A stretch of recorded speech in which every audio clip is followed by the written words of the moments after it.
Well, we are outside Westminster Abbey, where a service of thanksgiving, a memorial service for Prince Philip has taken place. And one of those who was inside is Richard Griffin, a former Royal Personal Protection Officer who worked both for the Duke of Edinburgh and the Queen. And I'm delighted to say that he joins me now outside.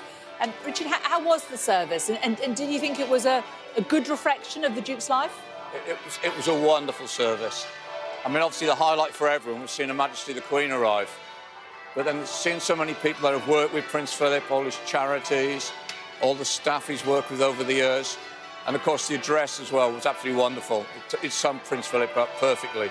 Yes, he can be abrupt, but what a wonderful man he was. I was going to say, do you think it got his essence? Absolutely, it had him spot on, yes. And how was the Queen? Obviously, there was a lot of speculation she may not be able to attend because of mobility. We saw her being escorted in. What did you think when you saw her? Seen the Queen there. Everywhere where I was, we couldn't quite see where the Queen was sat, but fortunately there were television screens that we could see her take her place. And that was just so wonderful. I mean, it was such a relief because we hear all this thing in the press about she might not be well. So to see the Queen come in and sit with all the family, that was wonderful. Was it an emotional service? It was very emotional. I mean, I worked for Prince Philip for 14 years and travelled the world with him. So did a lot of things with him and obviously deeply missed him when he died. So it was fantastic to be able to come today and pay our respects. What was he like as a man? What was he like to work for? He was an absolute blessing. He can be abrupt, he could be rude, but he was the most caring man you could possibly meet. I'll give you a couple of examples. My son, when he was 16, had cancer. Prince Philip not only made sure I had enough time off work, he ran the hospital, checking on my son regularly. He ran my wife up, wrote the most beautiful letter to her. And the same with my daughter once. She was working in a hotel in Scotland, couldn't get back for Christmas. And unknown to me, Prince Philip was up at Balmoral giving Christmas presents out to the staff. And he arranged for the staff to go and collect my daughter, and he flew her back to London so she could spend Christmas with me. That was Prince Philip. What do you think he'd have thought of the service today? I'm sure, listening to the hymns, which I knew he loved, Prince Philip had a big footprint in that service today. You could see it right the way through. And hard for those who wanted to mark his passing last year because of COVID. Sorry, I can't quite hear you with all the bells. No, you're doing really well. Very hard for people who weren't able to attend the funeral last year because of COVID, you know, like so many people.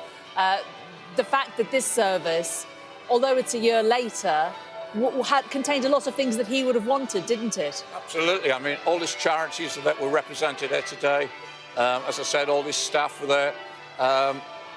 It was just a wonderful, wonderful service. And it was great for us all to be able to pay our respects to him. Mm-hmm. What about the younger royals? Do you think they have the same sense of dedication, perhaps, that Prince Philip had? Yes, I do. I mean, don't forget, Prince Philip was their grandfather. So William, and he's obviously had a great training from, and he's going to learn all his examples from him. Fingers crossed, I just hope Harry collects and gets some of these things into his mind. Well, he's not here today, obviously, and there has been quite a lot of talk. That was a big disappointment for everybody. Were people talking about that? Yes, they were. What were they saying? Certainly around where I live, they thought he should have been here. You know, and all this nonsense about he couldn't get protection. You know, as far as I'm concerned, that was a pathetic excuse. He should have been here to honour his grandfather. There is certainly a great deal of security here today, isn't there? So there wouldn't have been any question about that.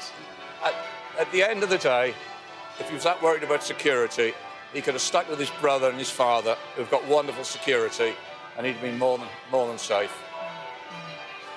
What about you? You mentioned the singing and the hymns that were sang today, but also I'm just noticing your tie. You've got dark green in it. A lot of the other members of the congregation were also wearing a very dark green.